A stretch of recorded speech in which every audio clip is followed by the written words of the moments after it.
नमस्कार मित्रों, ये कहानी श्री मन्नू भंडारी जी द्वारा रचित दो कलाकार है।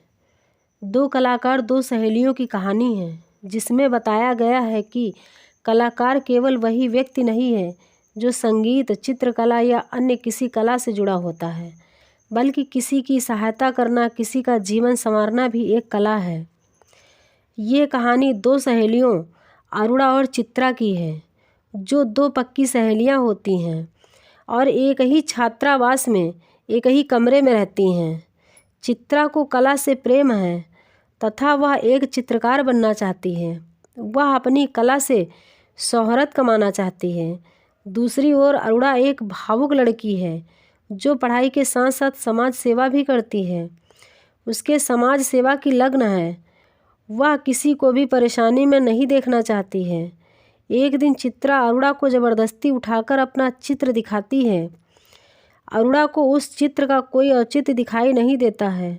वह कहती है, इसमें तो सड़क, आदमी, बस, मोटर, मकान सब एक दूसरे पर चढ़ रहे दिखाई दे रहे हैं। चित्रा के चित्र में अरुणा कोई रुचि नहीं दिखाती है। चित्र को लेकर दोनों सहेलियों में बहस हो जाती है और अरुणा मुंह धोने के लिए बाहर चली जाती है। लौटती तो देखा 3-4 बच्चे उसके कमरे के दरवाजे पर खड़े उसकी प्रतीक्षा कर रहे थे। आते ही बोली, आ गए बच्चों, चलो मैं भी आई।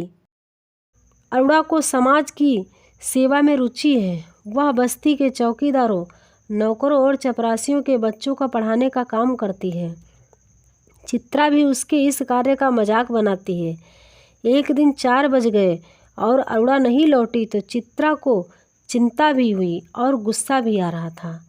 जब अरुणा आई तो उसने बताया कि उसके मनोज का पत्र आया है। मनोज अरुणा का मंगेतर है। जब अरुणा पत्र पढ़ चुकी तब चित्रा ने उसे बताया कि उसके भी पिताजी का पत्र आया है और पत्र में उन्होंने उसे विदेश जाने की आज्ञा दे दी है।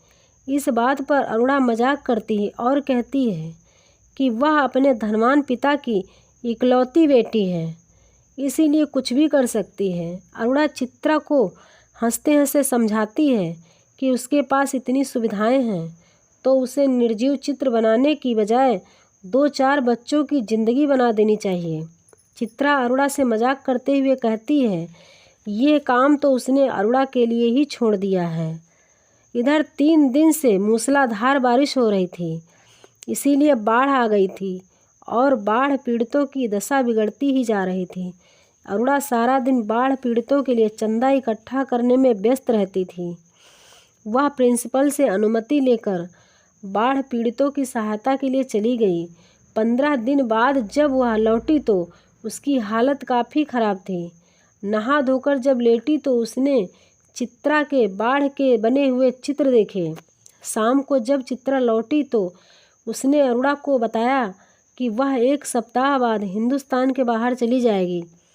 वह बहुत प्रसन्न थी, परंतु चित्रा उदास हो गई क्योंकि वह 6 साल से इकट्ठे रह रही थी। आखिर चित्रा की विदाई का दिन आ ही गया। अरुणा सवेरे से ही उसका सामान समेट रही थी। चित्रा गुरुजी से मिलने गई तो उसने बहुत देर हो गई। सभी को चिंता होने लगी। तभी वह बड़बड़ाती हुई आई। उसने सबको बताया कि गर्ग स्टोर के सामने पेड़ के नीचे एक भिखारिन की मौत हो गई थी और उसके दोनों बच्चे उसके शरीर से चिपककर रो रहे थे, जिन्हें देखकर चित्रा स्वयं को रोक ना सकी और एक रफ सा स्केच बनाने लगी, जिससे देर हो गई।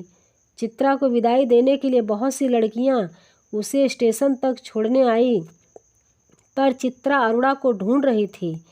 अरुणा उनमें नहीं थी। विदेश जाकर चित्रा अपने कार्य में व्यस्त हो गई। विदेश में उसके चित्रों को सबने खूब सराहा। भिखारिन और 2 अनाथ बच्चे वाले उस चित्र ने तो उसकी प्रसिद्धि में 4 चांद लगा दिए।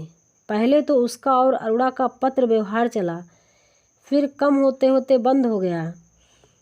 3 वर्ष बाद चित्रा भारत लौटती है। उसके पिता अपनी पुत्री की सफलता पर बहुत खुश थे। दिल्ली में उसके चित्रों की प्रदर्शनी का आयोजन होता है और उसका उद्घाटन करने के लिए चित्रा को ही आमंत्रित किया जाता है। प्रदर्शनी में अरुणा भी जाती है।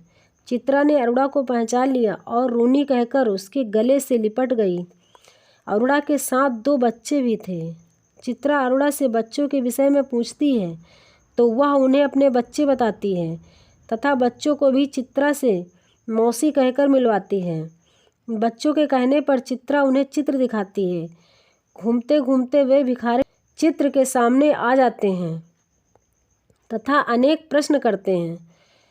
बच्चे चित्र देखते देखते विचलित हो गए।